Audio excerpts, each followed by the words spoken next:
Money matters में आपका स्वागत है। एसएमएफएस के प्रमुख फाउंडर संजय मेहता इस वक्त हमारे साथ मौजूद हैं और आज हम चर्चा करने जा रहे हैं एक ऐसे मुद्दे की जिसे लेकर पूरी दुनिया में हड़कंप है। डोनाल्ड ट्रंप भाई साहब अगले 30 दिन में अमेरिका के राष्ट्रपति बनने वाले हैं और ये ऐसे एक तुगलकी बादशाह बनने वाले हैं जो कि चमड़े का सिक्का चलवा कर रह सकते हैं। कोई ठिकाना नहीं है, कुछ भी कर सकते हैं। हड़कंप हर जगह है, जिसकी वजह से लोगों को लग रहा है कि अब देशों की अर्थव्यवस्था डगमगा सकती है। आपका पोर्टफोलियो, आपका फाइनेंस, आपका फ्यूचर कितना सुरक्षित या असुरक्षित है, आज बताएंगे संजय। दुनिया भर में हर कोई ट्रेड बैरियर्स, ट्रेड टैरिफ को लेकर अपनी अपनी तैयारी कर रहा है। चीन की तरफ देखिए तो चीन कहता है भाई साहब हम पूरी तरीके से तैयार है, पंगा मत लेना। रशिया अलग तरीके से तैयारी कर रहा है। भारत में भी टैरिफ्स को लेकर तैयारियां हो रही है और डोनाल्ड ट्रंप ने तो यहां तक कह दिया है कि India is taking a lot from us. तो क्या होने जा रहा है? देखिए एग्जैक्टली क्या होने जा रहे हैं तो सिर्फ मेरे ख्याल से मेनली तो डोनाल्ड ट्रंप जी ही जानते हैं। अब वो क्या रिएक्शन करेंगे, बट उनकी स्टेटमेंट्स जो वो दे रहे हैं, अगर उन्होंने एग्जैक्टली वही इंप्लीमेंट किया तो फिर तो बहुत ऊपर नीचे होने वाला है। पर मुझे नहीं लगता वो इतना ज़्यादा इंप्लीमेंट करेंगे, क्योंकि वो जो कह रहे हैं कि टैरिफ्स लगाएंगे स्पेशली चाइना पे, कुछ हद तक इंडिया पे and maximum Mexico and Canada पे भी टैरिफ लगाने का, लेकिन जो रिपरकशन होगा जब उनके वहाँ पे चीज़ें आएंगी अंदर इंपोर्ट पे महंगी, तो इन्फ्लेशन बढ़ेगी और इन्फ्लेशन संभालना यूएस के बस का भी इतना आसान नहीं है। मैं आपको थोड़ा सा, अगर आप पिछले हफ्ते देखें, फेड ने जब 0.25 बेसिस पॉइंट रेट रिडक्शन किया, जो कि सब एक्सपेक्ट कर रहे थे, लेकिन मार्केट सडनली एकदम ग्लोबली नीचे आ गई। उसकी वजह क्या थी कि फेड ने जो कमेंट्री दी। सॉरी संजय, एक हमारे पास यात्री आ गए। देखिए, घर में बैठने का और पकड़ने का आपका यही होता है। अब ये यात्री भी बैठकर हमारे साथ हमारे शो में शामिल हो रहे हैं। जो कमेंट्री थी फेड की, उसमें सबका मानना था कि अगले साल 2025 में कम से कम 3 से 4 बार रेट रिडक्शन होगा, लेकिन फेड के चेयरमैन ने कहा है कि मैक्सिमम 1 या 2 रेट कट ही होंगे। और जैसे ये आया उसके बाद ग्लोबली सब मार्केट नीचे गई है। हम लोग भी तकरीबन 5% नीचे आ गए हैं। ये जो मार्केट में अभी जो गिरावट आ रही है और जो फेड का जो इंडिकेशन है, जिसके बाद हमने ये बिकवाली देखी, अब अभी भी मार्केट ऊपर नीचे हो रहा है। क्या अनसर्टेनिटी इंडियन इन्वेस्टर्स में बहुत है, या दरअसल ये सिर्फ एफआईआईज का विड्रॉल है या उनका पैसा डालना है जो कि ये झटके दे रहा है बाजार को? देखिए, जैसे कि हम हमेशा डिस्कस करते हैं, मार्केट्स तो ऊपर नीचे आएंगी। कभी कभी मार्केट को किसी भी न्यूज़ से थोड़ा सा रिएक्शन तो लेती है, पर जब हमको लगता है कि इस न्यूज़ से रिएक्शन आए तो वो होता नहीं है। और कई बार न्यूज़ आने से पहले ही मार्केट्स उसको फैक्टर इन कर लेती हैं। अब इस बार तो रेट हाइक का, रेट रिडक्शन का जो भी था फैक्टर उन्होंने कर लिया। और आपको ये जान के थोड़ा सा आपको इंटरेस्टिंग एक डेटा पॉइंट देता हूँ। पिछले 20 साल में इतना कम गैप हमारे यहाँ पे जो 10 साल की government of India bond yields है, जो कि लगभग 6.8 है, यूएस में इस वक्त वो बॉन्ड यील्ड लगभग 4.6 के आसपास है। केवल डिफरेंस है 220 बेसिस पॉइंट्स का, और ये 20 साल में सबसे कम डिफरेंस है। इस डिफरेंस का असर क्या पड़ता है कि जब उनको लगता है कि इंडिया में भी ज़्यादा उनको रिटर्न नहीं मिल रहा गवर्नमेंट बॉन्ड्स पे, तो बॉन्ड से भी वो लोग पैसा निकाल सकते हैं और यहाँ से निकाल के यूएस में लगा सकते हैं। Coming back to the markets, देखो मार्केट्स इस वक्त असमझ में है कि क्या होना है उस दिन, क्योंकि ऑब्वियसली अगर वो टैरिफ्स लगाएंगे तो 6-8 महीने के लिए तो सारे देश हिल जाएंगे, चाहे वो इंडिया है चाहे वो चाइना है, फर्क तो पड़ेगा। अब उसके बाद क्या होता है वो तो फिर वक्त के साथ मालूम होगा। बिल्कुल। अब आपने जैसे बॉन्ड्स की बात की, और ये हमारे दर्शकों को समझाने के लिए आवश्यक है कि आप इंडियन बॉन्ड्स में पैसा लगाते हैं तो आपको ज़्यादा इंटरेस्ट मिलता है, लेकिन अगर अमेरिका में भी लगभग कंपैरेटिव इंटरेस्ट मिल रहा है तो वहाँ लोग ज़्यादा पसंद कर रहे हैं, लेकिन अभी भी गैप है 2% का। फिर लोग, खास करके एफआईआईज, अमेरिकन गवर्नमेंट का बॉन्ड खरीदना क्यों प्रेफर करेंगे भारतीय सरकार के बॉन्ड के मुकाबले? यार बहुत अच्छा आपने सवाल निकाला। देखिए होता क्या है, इंडियन रुपीज़ अगर आप पिछले इतने सालों में देखें, हर साल हमारा रुपी थोड़ा डिवैल्यू हो जाता है बॉन्ड के अगेंस्ट। तो अगर वो नॉर्मली 3-1% के करीब डीवैल्यूएशन ही आ जाती है, तो अगर उसको भी ऐड कर ले इसमें तो फिर तो कोई ज़्यादा गैप ही नहीं रहा। तो फिर बाहर वाले FIS सोचते हैं फिर हम US जैसे नंबर 1 सेफ कंट्री में एकदम 100% उस पर ही क्यों ना डालें। जब ये गैप ज़्यादा होता है तब पैसा इंडिया में ज़्यादा आता है। अब यहाँ से हम डीवैल्यूएशन की बात भी कर लेते हैं, चूँकि आपने मेरे दिमाग में ये था कि मैं आपसे सवाल रखूं।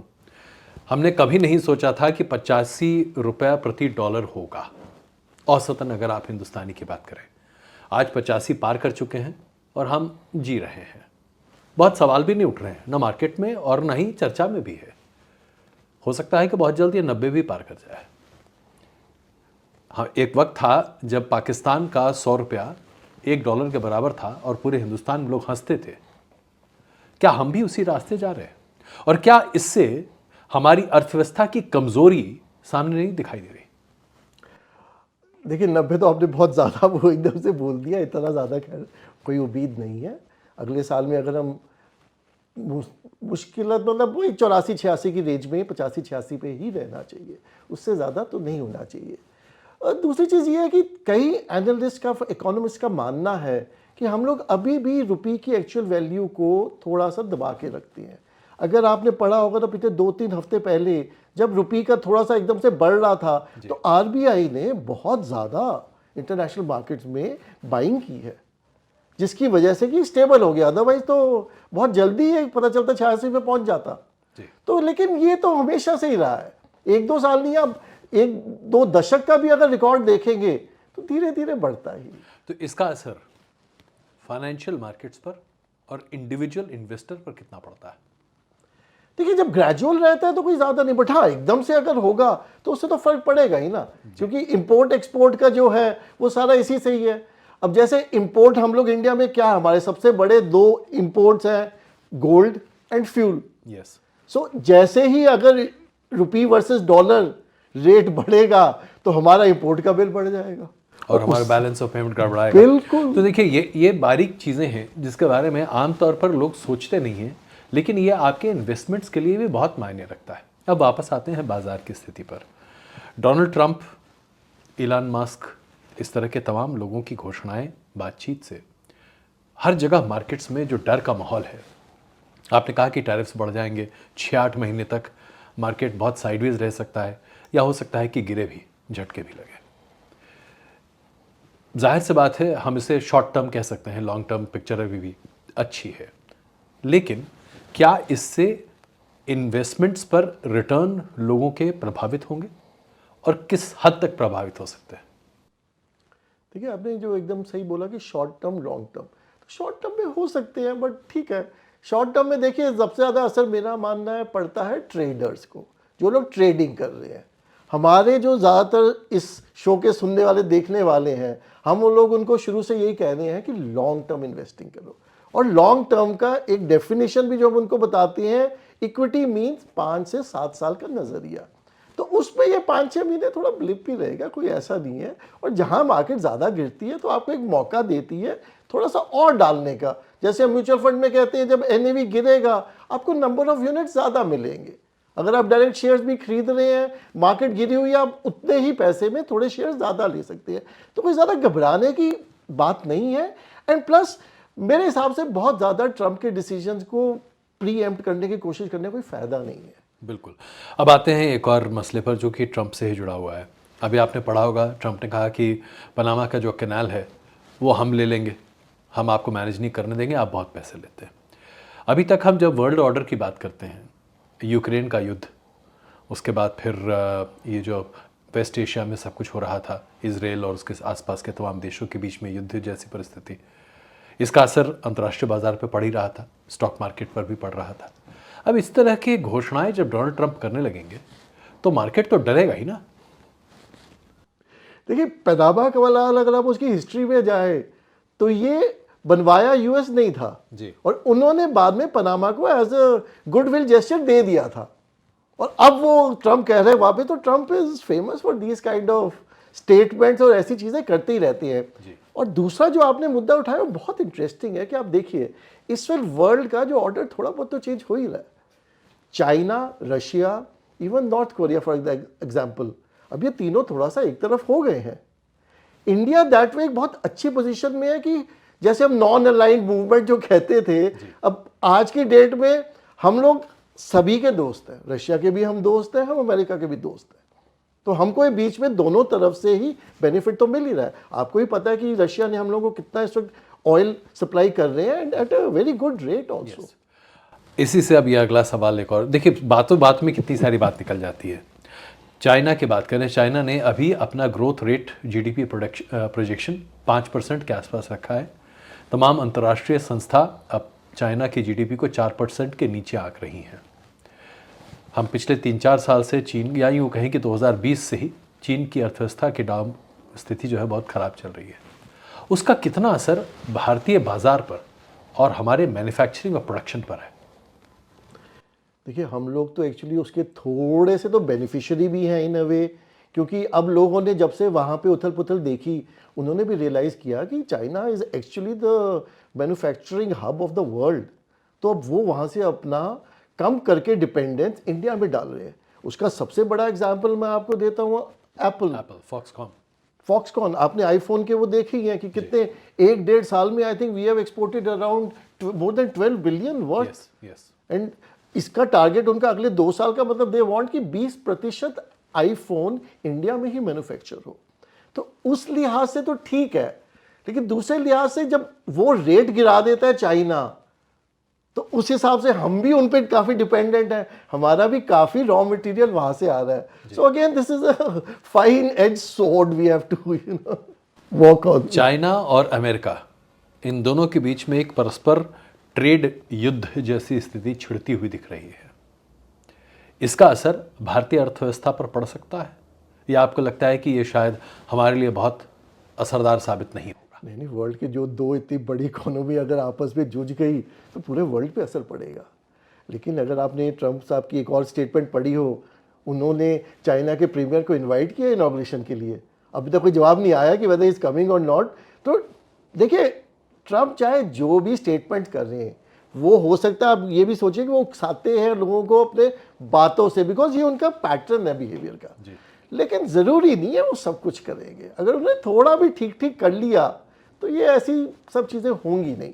क्योंकि जब मैं ट्रंप के पिछले 4 साल को अभी के हाल फिलहाल के उनके स्टेटमेंट से अगर आप टैली करना देखें, ट्रंप के 4 साल में अमेरिका ने तरक्की काफ़ी की थी, एम्प्लॉयमेंट रेट काफ़ी बेहतर हुआ था, इन्फ्लेशन बहुत कम था, और सबसे बड़ी बात यह थी कि लोगों के हाथ में पैसा था। जो परचेजिंग पावर आज अमेरिका में बहुत कम या गिरता हुआ दिख रहा है। अगर ये स्थिति दोबारा बहाल होती है तो अमेरिका स्ट्रांग होगा। अमेरिका स्ट्रांग होगा तो दुनिया की world economy, world order strong होगी। लेकिन जाहिर सी बात है कि एक परस्पर विरोधी बयानबाजी उनकी बहुत ज़बरदस्त दिख रही है। लेकिन अभी जो अमेरिका की स्थिति है, इन्फ्लेशन बहुत है, ऑल टाइम हाई की तरफ चल रहा है, एम्प्लॉयमेंट रेट बहुत ही नीचे गिरा हुआ है, लोगों के हाथ में पैसा नहीं है, हाउसिंग पूरे तरीके से डेवस्टेटेड हो रहा है। ऐसे में क्या आपको लगता है कि अमेरिका वाकई में दुनिया को एक वर्ल्ड ऑर्डर के तौर पे डिफाइन करने की स्थिति में है, या उसकी अर्थव्यवस्था अब ज़रा कमज़ोर पड़ रही है और दूसरे देश ज़्यादा पावरफुल हो सकते हैं? आई थिंक ये जो आपका आखिरी सेंटेंस है, मेरे ख्याल से ट्रंप भी तो यही सोच रहे हैं, टू मेक, जो उनका है मागा, मेक अमेरिका ग्रेट अगेन, जो उनका पूरे इलेक्शंस में रहा है, तो वो तो यही चाह रहे हैं ना कि वापस अमेरिका स्ट्रांग हो, डॉलर भी स्ट्रांग होगा। अब ये सारी चीज़ें मे बी उसी की वजह से वो कह रहे हैं कि जब वो पहले ही उनको बोल रहे हैं हम टैरिफ इतना कम कर लेंगे, अभी आप देखिए ना, जस्टिन ट्रूडो उनको मिल के आए हैं ट्रंप को ऑलरेडी इन एडवांस, और बाकी के भी, इवन रशिया में पुतिन साहब ने भी बोला, एवरीबडी इज ऑलरेडी, लोग थोड़ा घबरा गए हैं। तो हो सकता है इसीलिए इस टाइप की स्टेटमेंट्स आ रही हैं कि लोग पहले से ही, इंटरनेशनल लीडर्स थोड़ा गिव एंड टेक के लिए तैयार हो जाए। तो आपके हिसाब से ये जो बदलती हुई अंतर्राष्ट्रीय परिस्थिति है, जिसके बारे में हमने अब एक अच्छी चर्चा भी की है, भारतीय निवेशक इसके ऊपर कितना असर हो सकता है, या ये माने कि ये एक ब्लिप है, निकल जाएगा? देखिए, साल में ऐसे 2, 3, 4, 5 कई इवेंट्स, कहीं कुछ आता रहता है हमेशा। और अगर आप पिछले 2 साल, 5 साल, 6 साल जाएंगे तो क्या क्या नहीं मार्केट्स ने सहा। कोविड जैसा, जबकि मार्केट 40% नीचे गिरी, यूक्रेन की वॉर, उस दिन भी हमारा निफ्टी करीब करीब 5-6% गिर गया था एक ही दिन में। इस वक्त आप देखिए वर्ल्ड में 2-2 वॉर्स हो रही हैं, फिर भी in spite of everything US markets भी अभी अपने ऑल टाइम हाई के आसपास ही हैं, बहुत ज़्यादा नीचे नहीं आई। तो निवेशक को सिर्फ अपने अंतिम पड़ाव, अपने गोल पे नज़रिया रखना चाहिए एंड स्लोली स्लोली इन्वेस्टिंग करते रहें और अपनी एसेट एलोकेशन रीबैलेंस करते रहें, वो बहुत ज़रूरी है। उस पर हम एक अलग से शो करेंगे, एसेट एलोकेशन किस तरह से करना चाहिए, कुछ ठोस एग्जांपल्स के साथ। लेकिन संजय, अब ज़रा कुछ सेक्टर स्पेसिफिक बात भी मैं आपके सामने करूं। अभी मैं एक रिपोर्ट पढ़ रहा था, जो होटल इंडस्ट्री के एसोसिएशन है, उन्होंने अपने FY 25-26 का प्रोजेक्शन सामने रखा है। 2020 के मुकाबले होटल इंडस्ट्री अभी अपने ऑलमोस्ट बेस्ट परफॉर्मेंस पे चल रही है। रूम टैरिफ्स इतने महंगे हैं कि लोगों ने कभी सोचा नहीं था। होटल एसोसिएशन जो है वो ये मान रहा है कि मौजूदा रूम टैरिफ से कम 30 से 45% का इजाफा अगले साल होने जा रहा है। और ये तब है जबकि अभी अंतर्राष्ट्रीय टूरिस्ट हिंदुस्तान नहीं आ रहा है इस जाड़े में। ये क्या हो रहा है होटल इंडस्ट्री में? क्योंकि आप उस सेक्टर से जुड़े हुए हैं, इससे मुझे लगा कि ये सवाल हमें पूछना चाहिए। देखिए, अब कोविड का जो दौर गुजरा था, एकदम से होटल इंडस्ट्री, होटल सब खाली रहे इतना टाइम, और उसके बाद ऑब्वियसली इम्प्रूवमेंट बहुत आई है और इंटरनेशनल नहीं भी आ रहा, बट डोमेस्टिक टूरिस्ट इतना ज़्यादा घूम रहा है। एंड प्लस वो जो कोविड के बाद आपने देखा था ना कि बहुत लोगों ने रियलाइज़ किया कि सिर्फ पैसे को इन्वेस्ट करके या बैंक में रख के भी सब कुछ नहीं है, ज़िंदगी का कोई भरोसा नहीं रहा। तो लोग उसको थोड़ा खर्च भी करना चाहते हैं।